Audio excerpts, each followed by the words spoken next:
Inhabilitaste la presentación.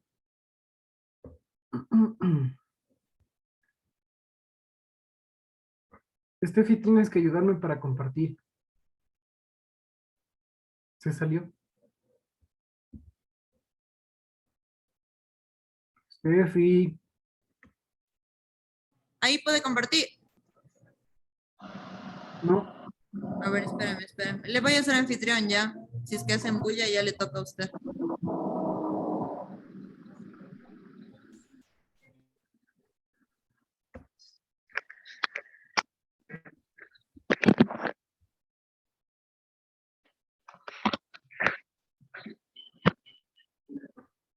Ya, ya chicos, entonces comenzamos, ¿no? En esta clase vamos a ver algo de las fracturas, las generalidades que tienen las fracturas, los tipos de fracturas. Vamos a concluir con las fracturas expuestas y vamos a hablar acerca de una de las posibles complicaciones que nos pueden dar las fracturas de comportamiento. ¿Ok? Entonces comenzamos. Como todos ustedes saben, las fracturas son soluciones de continuidad, son esa disrupción que tiene el hueso, ¿no es cierto? Por algún traumatismo. Es muy importante que ustedes cuando valoren una fractura vean la integridad del paciente, porque no siempre va a haber solamente una fractura. Depende de la cinemática que tenga el paciente en su trauma para tener su valoración inicial. Entonces, cuando ustedes están frente de una fractura, que es esa solución de continuidad, esa lesión ósea, van a tener que ver la fractura desde el nivel conceptual, clasificándole, dándole un nombre, porque según esta clasificación que ustedes le den, va el tratamiento, ¿sí? Entonces, importante ver el nivel, a qué nivel se fracturó el hueso, el trazo de la fractura, los fragmentos que pueda tener la fractura, los desplazamientos en los tres planos, ¿no? Sagital, horizontal y coronal, la lesión o no de la piel o de los tejidos blandos, porque es muy importante sobre todo esto en las fracturas expuestas. Como les decía, los traumatismos para que se lesione un hueso pueden ser traumatismos directos o traumatismos indirectos. Y los traumatismos directos son aquellos como por ejemplo un accidente de tránsito, aquellos donde el trauma es directamente hacia el hueso. Generalmente se van a producir fracturas transversales, fracturas multifragmentarias o también llamadas fracturas comminutas. También va a haber una lesión muy importante de los tejidos blandos, ya sea piel, músculo, nervios o vasos sanguíneos. También el hueso se puede fracturar por traumatismos indirectos. Por ejemplo, un jugador de fútbol que estaba corriendo y hizo una rotación fuerte del tobillo, una rotación breve del tobillo, con una carga axial. Entonces, de ahí pueden haber también fracturas, ¿sí? Sobre todo son fracturas de estiroides. Entonces, vemos que pueden, por este tipo, haber traumatismos indirectos o indirectos por las cuales el hueso se puede fracturar. Bien, déjenme minimizo esta cosa. Bien, en cuanto a las fracturas transversales, como ya habíamos hablado, va a haber, este tipo de fracturas son fracturas inestables del hueso. Esta es una fotografía de una fractura de tibia y peroné. En tercio medio hay una fractura de tipo transversal. ¿Sí? Son fracturas inestables que sí o sí requieren un tratamiento quirúrgico. Se caracterizan por tener un grado de angulación, ¿sí? Como vemos en esta imagen, donde ya se esquematiza la fractura, tenemos un grado de angulación, la fractura ya no está recta, obviamente está rotado, hay un movimiento de traslación y de cabalgamiento. Cabalgamiento, ya vamos a ver qué significa cada uno de estos términos, ¿sí? Igual en esta imagen vemos esta es la misma foto y aquí vemos la misma fractura, pero eh, de perfil. Entonces vemos que obviamente hay un desplazamiento de la fractura, vemos un acabalgamiento del peroné y también vemos un desplazamiento de la tibia con su fragmento distal. Y aquí vemos una fractura completa, una fractura completa con acabalgamiento del fémur, ¿no? Estas fracturas transversales generalmente se producen por traumas de alta energía, como ya habíamos hablado. También hay las fracturas en ala de mariposa o también llamadas fracturas con un tercer fragmento. Y se llama tercer fragmento porque es obvio, tiene un tercer fragmento aquí. O también llamado en ala de mariposa porque simula al ala de una mariposa. En estas fracturas también son fracturas inestables que requieren una resolución quirúrgica, una osteosíntesis para tener una mejor estabilidad de la fractura. Mande. ¿Sí me escuchan? ¿Todo está bien hasta ahorita? Se le escucha un poco entrecortado, así como que robot. Va.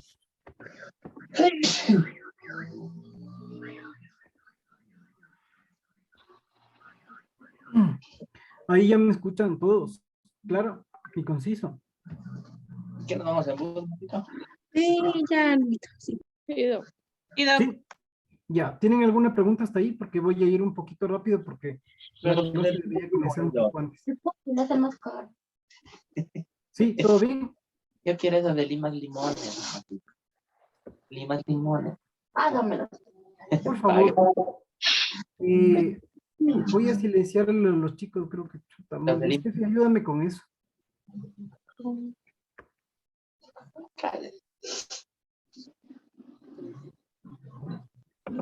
Cámara que no se olvide del implante. ¿Qué va a salir de la casa recientemente? Sí. Estefi, Estefi, Elvi, Angie, apaguen sus micrófonos.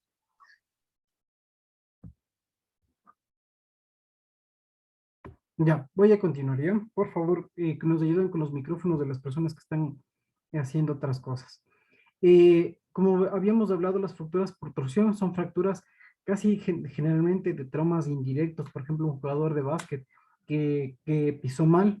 Entonces aquí las fracturas no están tan desplazadas y se puede optar casi siempre por un tratamiento incruento, es decir, un tratamiento conservador con una válvula de yeso, cuando no están muy desplazados los fragmentos, como podemos ver en esta imagen, donde no está desplazado, se puede optar por un tratamiento conservador, mientras que en esta segunda imagen es una fractura igual diafisaria, espiroidea, pero el fragmento está desplazado, entonces requiere una resolución quirúrgica. Más imágenes de las fracturas de tipo espiroideo. Aquí es muy importante cuando ustedes tengan un caso o cuando le llegue un caso a su rural o les tomen alguna pregunta, que cuando hay este desplazamiento de las fracturas, también va a haber un compromiso de las partes blandas. Y estas partes blandas pueden exponer el hueso por fuera de la piel. Entonces ya se convertiría en una fractura expuesta, que muchos de ustedes ya conocen o sí han de haber visto. Fracturas aisladas de la tibia, ¿sí? En estas fracturas aisladas de la tibia también se pueden presentar. El desplazamiento no es muy importante, sin embargo, en este tipo de fracturas del peroné, como está intacto, le va a jalar a la fractura y obviamente se va a deformar el hueso. En este tipo de casos es necesario hacer una osteotomía del peroné, es decir, fracturarle al peroné para que se acomode la tibia, ¿sí? Y fracturas diminutas que son producto de accidentes o traumas de alta energía. Recuerden ustedes que traumas de alta energía se considera cuando la velocidad del trauma supera los 50 kilómetros por hora, ¿sí? Son lesiones muy importantes que tienen mucha probabilidad de producir una necrosis de la fractura, de producir lesiones de las partes blandas, de que se exponga a los huesos y se convierta en una fractura expuesta. Generalmente también están asociadas a lesiones vasculares o a lesiones nerviosas. Sí, como podemos ver, esta lesión, esta fractura congénita o multifragmentaria de la tibia y del peroné. Sí, fracturas de dos niveles, es decir, también llamadas las fracturas segmentarias, ¿sí? Porque todo un segmento de hueso está roto. Entonces, obviamente esto es de operación, es de cirugía. Fracturas metafisoepificiarias son fracturas que, aparte de que comprometen la diáfisis del hueso, que ustedes ya saben cómo se clasifica el hueso, ¿no? Diáfisis y epífisis proximal, y está. Las metafisoepificiarias son, aparte de que comprometen la diáfisis, están comprometiendo la articulación, ¿sí? Ya sea su epífisis superior o inferior. Y son fracturas que obviamente tienen un mal pronóstico. Esta es una fractura de tibia, ¿sí? Y que compromete la meseta tibial. Aquí se utiliza una clasificación muy importante, que es la clasificación de Schatzker, ¿sí? En donde clasifica por algunos tipos la fractura y según eso del tratamiento. Obviamente, esto es quirúrgico, ¿sí? Y esta es una fractura igual por un trauma de mucha energía, que es multifragmentaria y obviamente hay que reconstruirle, posiblemente poniéndole unos tutores externos, porque con la osteosíntesis al principio, en primera instancia, no bastará. Hay que esperar a que consolide bien el hueso con unos tutores externos que ustedes sí han de haber visto. Bien, fracturas desplazadas, como ya les habíamos dicho, las fracturas se clasifican por muchas cosas. Y entre estas está el grado de desplazamiento que tenga la traslación, ¿sí? Esto es la traslación, que según el eje, un fragmento se quedó en su sitio, pero el otro se fue, tanto ya sea hacia medial o lateral, pero no está en su sitio. Eso es la traslación. Puede ser horizontal o puede ser oblicua, como vemos en el fémur. El acabalgamiento ya dijimos que es que el hueso que está en su fracturado está montado sobre su otro fragmento, como también vemos aquí, y es muy común que también en las fracturas diafisarias de fémur también se produzca acabalgamiento por la carga de los músculos que retraen el fragmento o la parte del hueso distal y la retraen hacia arriba. Y también la rotación. La rotación quiere decir que puede ser una rotación interna o externa, depende cómo se haya producido el trauma. ¿Sí? Este es un ejemplo de una fractura de fémur, como ustedes ven. Aquí está fracturado en su tercio medio, pero por la carga axial que generan los músculos, vemos estas flechitas que están haciendo que los fragmentos se vayan hacia abajo. Y esto es por la carga muscular, porque los músculos también se retraen cuando se fractura, y obviamente los fragmentos no se van a quedar quietos ahí, sino que la gran carga muscular le va a hacer que se muevan estos fragmentos y obviamente que se desplace más la fractura. ¿Cuáles son los signos para evaluar en una urgencia una fractura desplazada de la pierna? ¿Ustedes qué verían cuando llega un paciente una fractura? ¿Sí? Tienen que primerito verle al paciente con el ABC, ¿no es cierto? A abrir vías, buscar la respiración, la ventilación, la frecuencia cardíaca y todo lo que ustedes ya saben acerca del trauma. Entonces, pero en traumatología, cuando ustedes tienen una fractura, tienen que primerito buscar signos de shock. Y esto ustedes sí se han de acordar. A mí no, en estas presentaciones no me gusta estar solo hablando a mí, porque siento que es como un monólogo. Así que les voy a hacer una pregunta que ustedes sí han de saber. ¿Cuáles son las 5 P, las P's del shock de miembros de las extremidades? Sí se han de acordar. Eso capaz que vieron en vascular o en traumato. Alguien que hable o puede escribir al chat, como sea.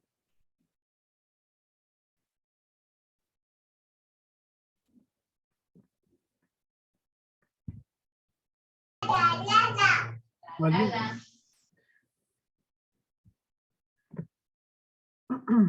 Doc, es de lo que es dolor, presión, palidez, Eso, más o menos por ahí vas. Son 5 P, ¿no es cierto? ajá, 5 P. parestesias, Parestesias. ¿Qué más?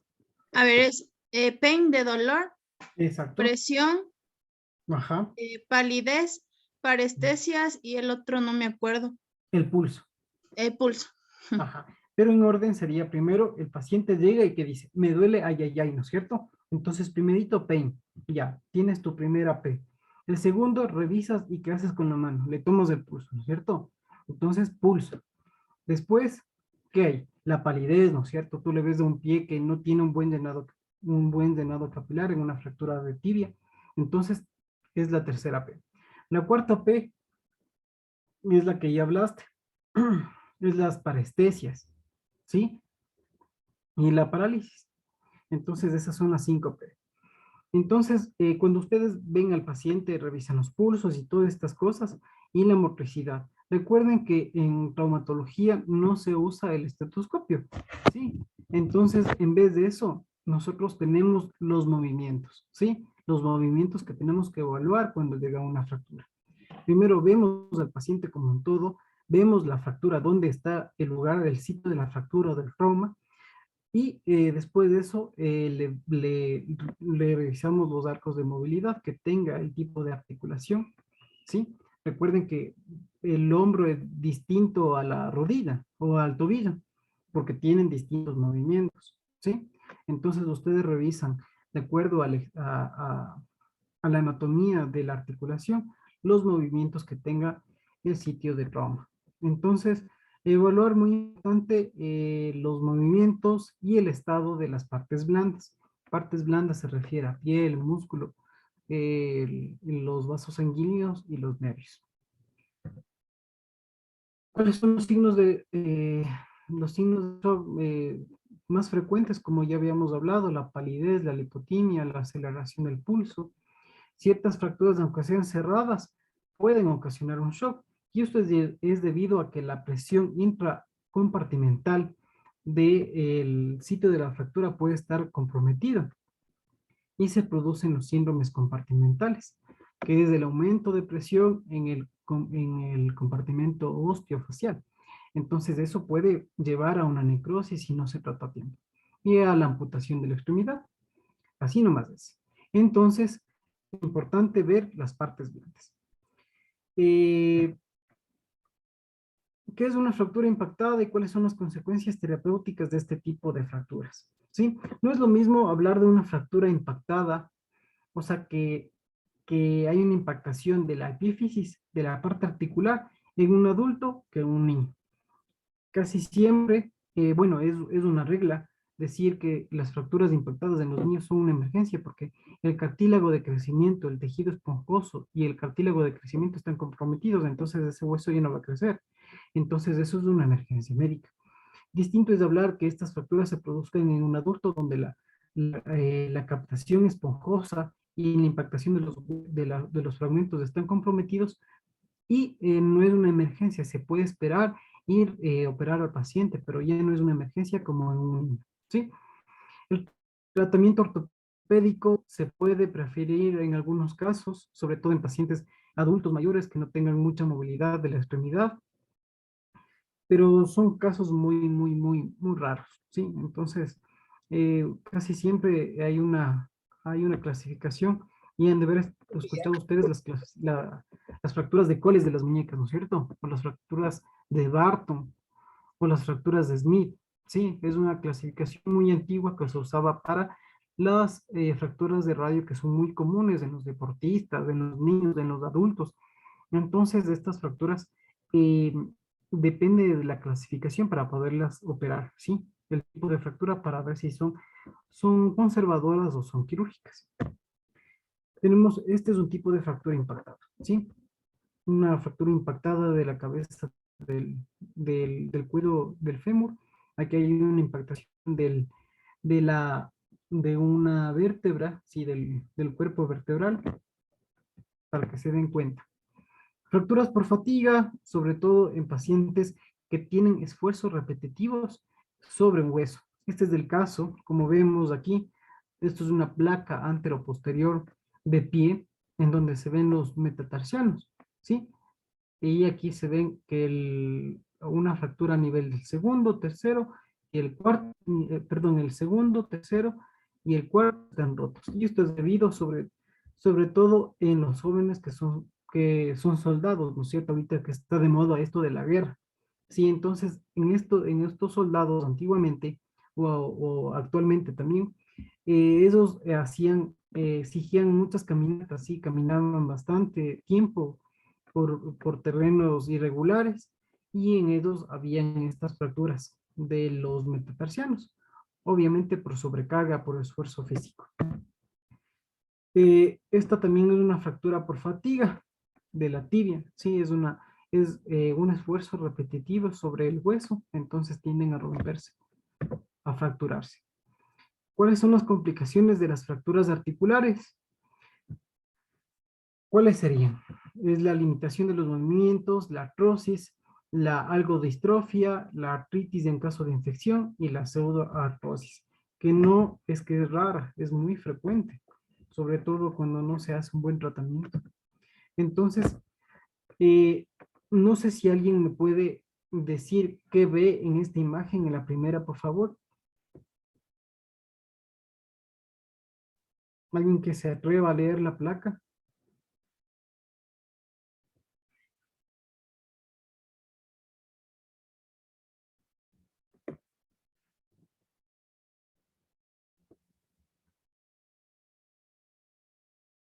No, ya. En esta placa, en la primera vemos una fractura de la cabeza del húmero. La cabeza del húmero está aquí, mire. Y la diáfisis del húmero está por debajo. Entonces es una luxofractura. Obviamente, ¿por qué? Porque la cabeza está fuera de su cavidad glenoidea y está fracturada la cabeza. Este tipo de fracturas tiene un alto riesgo de una artrosis, ¿sí? Artrosis quiere decir una falsa, una, un aumento de la degeneración de la articulación, ¿sí? Entonces, obviamente esto es quirúrgico. Lo ideal en este caso sería ponerle una prótesis de cabeza de húmero. En la segunda vemos igual una fractura que va desde la diáfisis hasta la parte articular que serían los cóndilos femorales, obviamente quirúrgico. Y esta es una fractura de meseta tibial que compromete la articulación y que, como les dije, es muy importante saber la clasificación de Schatzker, que la divide en 6 tipos. De acuerdo a si solamente es la fractura a nivel de la meseta interna, que sería esta, si solamente hay un hundimiento, si compromete las dos mesetas, tanto la interna como la externa, o si hay lo que se llama como una disociación eh, metáfiso-diafisaria, o sea que está roto tanto la parte articular y el trazo se va hasta la diáfisis del hueso, ¿sí? Entonces es muy importante saber que no solamente las fracturas se van a producir en las partes con más, con, con más fuerza que son las diafisarias, sino también las fracturas pueden llegar a comprometer las partes articulares y se crean graves problemas como la pseudoartrosis, la artrosis, la limitación de los movimientos, hombros congelados y etcétera, etcétera, etcétera. El tratamiento ortopédico de las fracturas con yesos sí han de haber escuchado, pero ustedes tienen que saber si están en la rural o si solamente es para dar sus exámenes para la aprobación. ¿Cuándo optarían ustedes por un tratamiento conservador? De todo lo que yo he hablado hasta ahorita, que alguien me diga cuándo más o menos puedo tratarle a una fractura de forma conservadora, solo con una valvita de yeso, no operándole, no poniéndole clavos, ni placas, ni nada por el estilo. ¿Alguien? En una fisura. El término de fisura es un término un poco mal hablado, porque si está roto el hueso, sea completa o incompletamente, es una fractura. En una fractura espiroidea por torsión, en este caso si no estaba desplazada. Exactamente, una fractura por torsión. Y también recuerden ustedes que los niños tienen un proceso de remodelación muy rápido, los niños, ¿sí? Entonces, cuando ustedes encuentran fracturas, eh, como decía su compañera, las tipo fisura, que serían las bien llamadas fracturas de tallo verde, que sí han de haber escuchado, que son fracturas incompletas, que solamente fracturan una cortical del hueso y la otra está sana. Entonces, en ese tipo se podría optar por un tratamiento conservador, ¿sí? Un tratamiento incruento, que sería una férula. Entonces, las férulas son simples, son circulares, son con reducción, y hay yesos particulares para algunos tipos de tratamiento de las fracturas.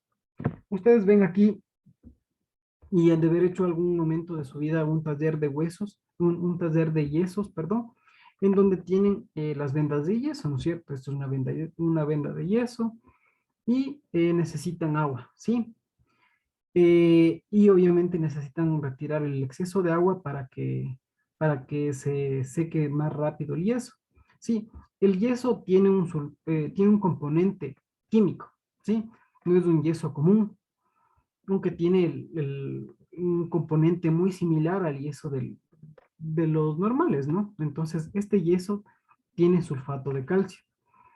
El sulfato de calcio del yeso va a reaccionar con el agua y se crea una reacción química, que es una reacción exotérmica, es decir, que va a desprender calor.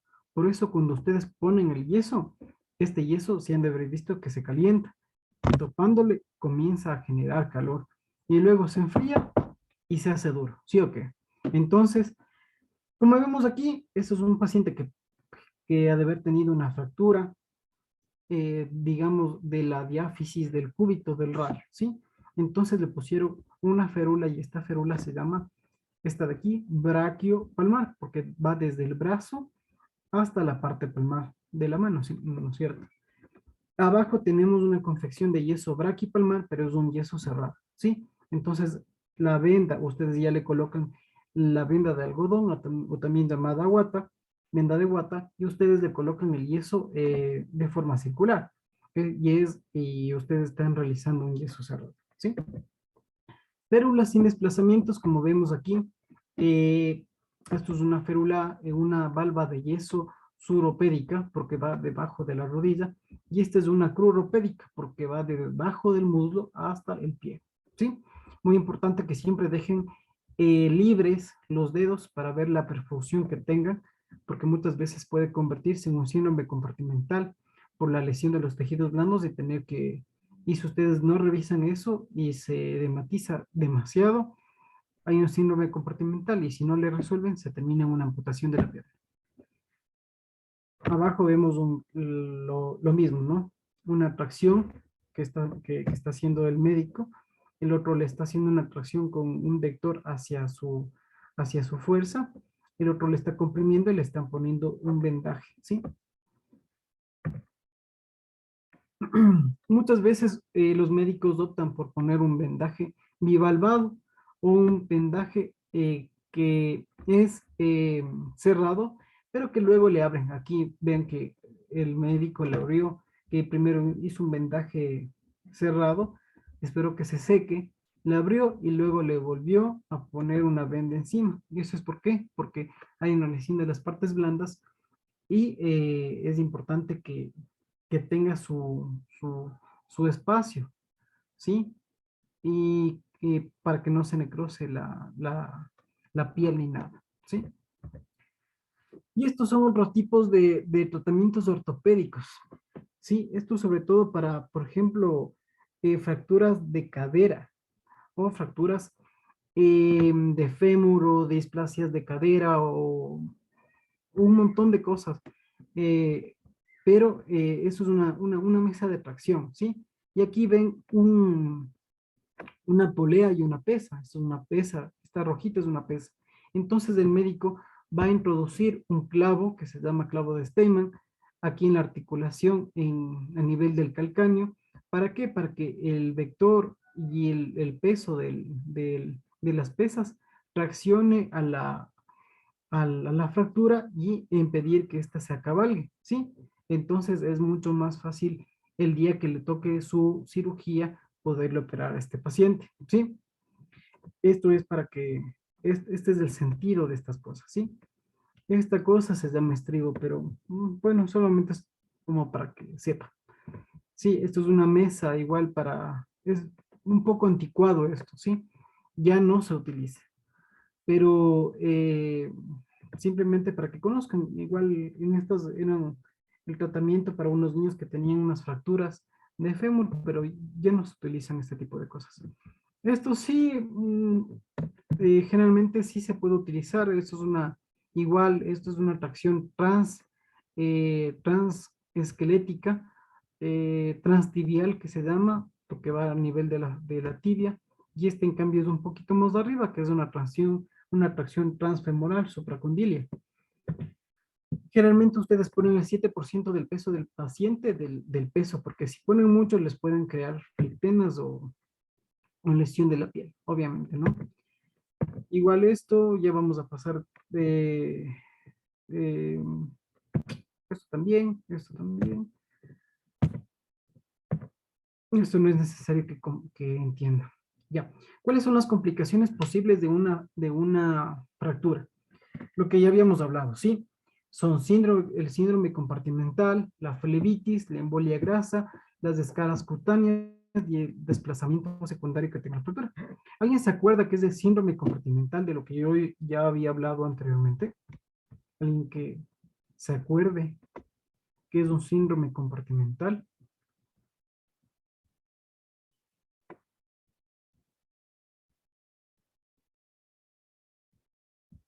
Jocelyn.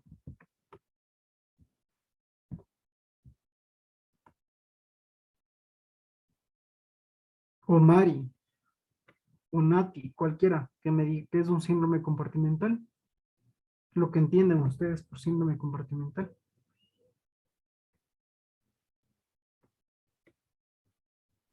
Doc, es Es el la aumento. inflamación. Bueno, tampoco se peleen, ¿no? Por favor. Cualquiera. Era por molestarles. Es el aumento de la presión de los compartimientos de los músculos, lo que lleva a que el músculo se haga, o sea, como que ya se inflame, ¿no? Y eso hace. Sí. ¿Y cuál es una posible complicación de esto? Una disminución de la perfusión en el miembro. Exactamente, ¿en qué va a producir eso? Una necrosis. Primero una cianosis, ¿no es cierto? Hay una disminución de la perfusión, entonces no está llegando sangre a esa extremidad. Y obviamente luego puede terminar, si no resuelven eso, una amputación de la extremidad. ¿Cuál es el tratamiento en el síndrome compartimental? ¿Alguien sabe? La fasciotomía. Episiotomía. Ya, muy bien. Otras complicaciones como la embolia grasa, las descargas cutáneas y el desplazamiento secundario de la fractura. De hecho, déjenme ver por qué no pasa la diapositiva. Ya. Precauciones cuando ustedes pongan un yeso, ya sea donde sea que pongan, y si tienen yeso, cuando pongan, porque a veces ustedes pueden mandar con un cartoncito si ya no tienen nada más que poner, como lo hacen en la rural, porque muchas veces no tienen yeso. Entonces, pero si ustedes tienen, pongan, para que no queden mal. Entonces, siempre que después de que pongan yeso, el miembro tiene que estar sobre elevado para que disminuya el edema que tenga. Siempre ver que el yeso no esté muy ajustado, porque le va a doler al paciente, le va a incomodar, aparte de que le va a hacer un sufrimiento de sus partes blandas, ¿sí? Y también pueden optar por los vendajes en U. Si no tienen una sierra, se hace un vendaje en U, ¿sí? O también llamado pinza de azúcar, que sí han de haber escuchado. Para prevenir el síndrome de Volkmann, bueno, esto ya no es necesario que sepan, pero sí de síndrome compartimental. Esto es un síndrome compartimental, ¿sí? Esto es un codo. Y ha tenido bastante edema. Hay una clasificación que siempre les pregunto a mis internos qué es el síndrome compartimental. Y esta clasificación es una clasificación francesa. Sí, le da 3 estadios al síndrome compartimental, desde un nivel 0, donde no hay nada, un nivel 1, donde comienzan a haber este tipo de flectenas blanquitas, que son solamente flectenas de contenido seroso, ¿sí? Y flectenas cuando ya están moraditas, media rojitas, quiere decir que aparte del contenido seroso, hay sangre, y eso quiere decir que hay un mayor trauma, una mayor contusión, una mayor afectación de las partes blandas que ya habíamos hablado. Sí, entonces obviamente va a tocar hacer una fasciotomía para liberar toda esa presión que está generando la fractura. Entonces, eh, el tratamiento es la fasciotomía, ¿no? Si ustedes retiran un yeso a un paciente inmovilizado durante 15 días por una fractura que no está desplazado de la pierna, porque presenta dolores importantes, ¿cuáles son los signos clínicos en favor de una trombosis venosa profunda y cuál es la conducta a seguir? Obviamente es el dolor a la presión de los gemelos, la fiebre, la aceleración del pulso, el dolor a la flexoextensión, la conducta de seguir es ver la perfusión con un ecodoppler, solicitar al vascular que nos eche una mano, que nos ayude, viendo la perfusión que entrega esa extremidad y el tratamiento anticoagulante según la dosis adecuada del paciente. Bien, aquí vamos a hablar de unos criterios que son muy importantes, que son los criterios de Gurt y de Wilson. Sí, son criterios para saber el estado de una embolia grasa. Con este caso de un paciente que está operado, que se fracturó hace 3 días, ¿sí? Y ustedes le ingresan, le ven al paciente, comienzan a examinarle, está inmovilizado con una botita de yeso, con una valvita de yeso, lo que sea. Y después de 3 días el señor comienza a presentar dificultad para respirar. Comienza a presentar petequias. ¿Sí se acuerdan las petequias? Presenta petequias ya sea en la axila o en las conjuntivas.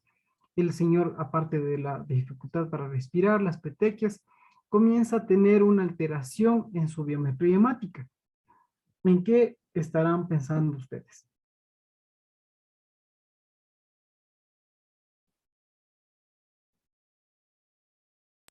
En un ¿Cuál sería el diagnóstico? Un trastorno de la coagulación podría ser. Mm, Después de 3 días, el señor, aparte de esto, dice, Doc, chuta, tengo fiebre, yo tengo una fiebre interna, algo me quema, no bajo. La licenciada le dice, Doc, el paciente está con fiebre, está haciendo temperaturas de 38 hasta 39 grados. Está con dolor, con intenso dolor. Y está desaturando.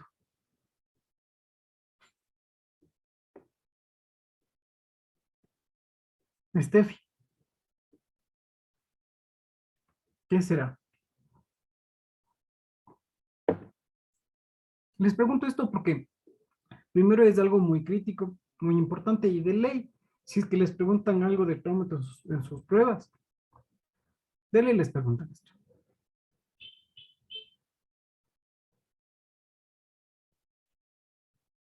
¿Alguien? Son, ¿cuántas personas? Son 32 personas. Una posible trombosis venosa profunda. Sí, podría ser. ¿Sí? Pero más que eso, podría ser una embolia pulmonar. Sí, porque obviamente te estoy diciendo que el paciente está con desaturaciones. Sí, el paciente no puede estar acostado porque se ahoga. Entonces, estos criterios de Gurt y de Wilson tienen criterios mayores y criterios menores. Los criterios mayores son tres, ¿sí? Los criterios mayores son las petequias, el dolor y la dificultad respiratoria, perdón, son 4.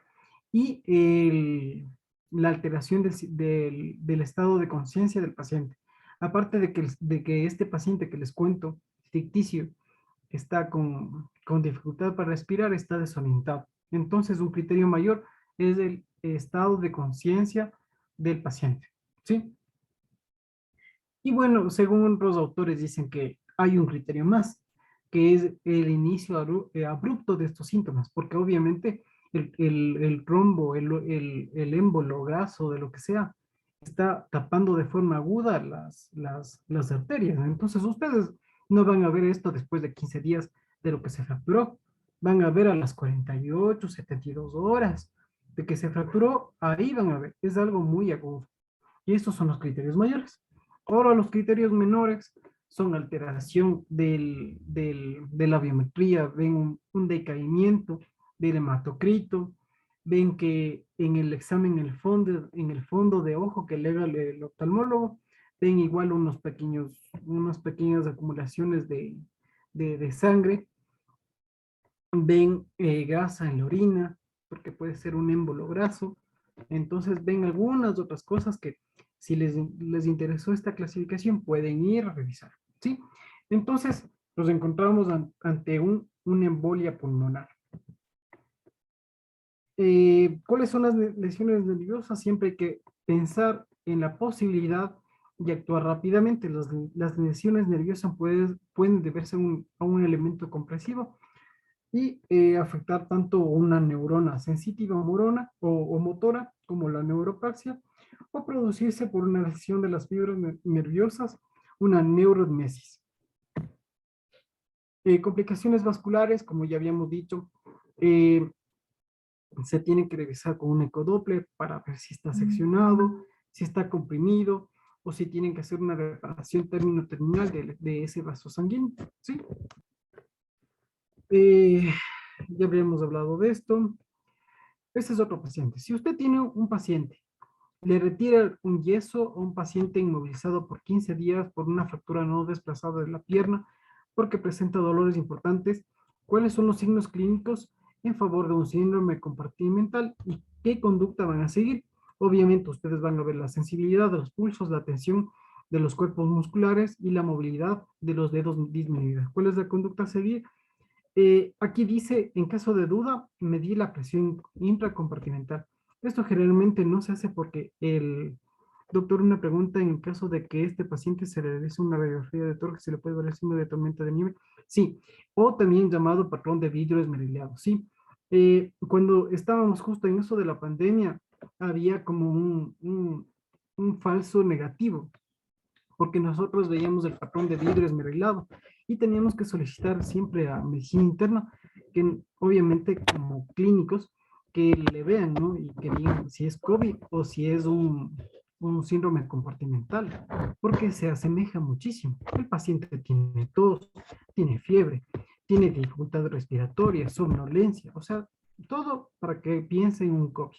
Porque el patrón, cuando se tapa cuando hay una embolia grasa o una embolia pulmonar, se hace el patrón típico de un vidrio esmerilado, ¿sí? Pero es muy buena tu pregunta. A ver, entonces, esto del síndrome compartimental casi nunca se hace medir la presión dentro del compartimento porque necesitan unos equipos especiales que no hay en el hospital. Entonces, ustedes que hacen clínicamente le ven pulso, sensibilidad, movilidad, tensión, disminución de los arcos de movilidad, ¿sí? Y bien, antes de hablar de lo de las fracturas expuestas, siempre es importante revisar lo que es normal, ¿sí? Ustedes cuando tienen una fractura, ven que hay, primero se forma el hematoma, ¿sí? Luego va a ser un callo óseo blando, luego el callo óseo duro, luego se osifica el hueso, el callo óseo se osifica, por último se produce el proceso de la remodelación. Cada una de estas fases de la fractura tiene su tiempo determinado, ¿sí? El primero, cuando ustedes se fracturan, cuando hay una fractura, primero se forma un hematoma alrededor de la fractura que va a servir para muchas cosas. Entre ellas, dos básicas o importantes. Primero, este hematoma le va a dar estabilidad a la fractura, ¿sí? Porque ven ustedes que está alrededor, los fragmentos no se pueden mover mucho porque está este hematoma, pero el hematoma es muy blando, es como un coágulo ahí pegado. Entonces, obviamente sí se puede mover, pero de cierta forma le da una estabilidad. Y la segunda es que este hematoma tiene sangre, y la sangre tiene factores inflamatorios porque por la fractura misma, y tiene factores de crecimiento, ¿sí?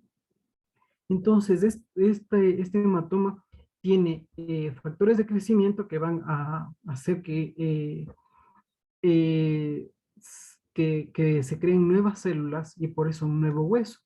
pero al principio va a ser como células de tipo colágeno 1, colágeno 2, va a haber un montón de oxígeno, una presión de oxígeno muy importante alrededor del hematoma, para luego la formación del caldo óseo, ¿sí? El caldo óseo, aquí vemos ramitas rojas que son los neovasos, y esto se va a producir el día 20, 30, hasta el mes podría decirse que va a tener un caldo óseo blando. Obviamente el hematoma va a estar hasta el día 20. Después de eso, el caldo óseo blando. Este caldo óseo va a aumentar, van a cambiar las células de los osteocitos, de las células que son de tipo de los cartílagos, a las células precursoras de los osteocitos. Y por eso es que se forma el hueso, porque cambian de células, cambia el tipo de colágeno y se va a formar luego el hueso. ¿Sí? Este caldo óseo ya sería un caldo óseo pasando de blando a duro, entre el día 30 al día 60. Y luego, la fase de remodelado, que sería esta, ¿sí? Que se va a adaptar a las tensiones de la fractura y de los músculos. Y se va a alinear de una cierta forma por las fuerzas tensionales de los músculos. ¿Hasta ahí alguna pregunta?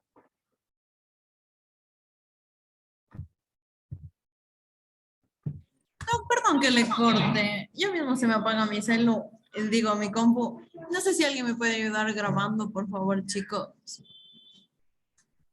O usted mismo, Les, no sé si está aquí.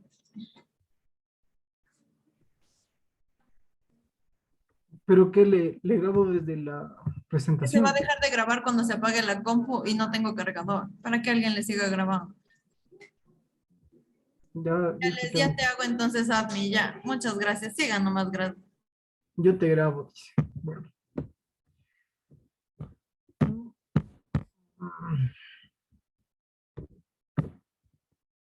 Entonces,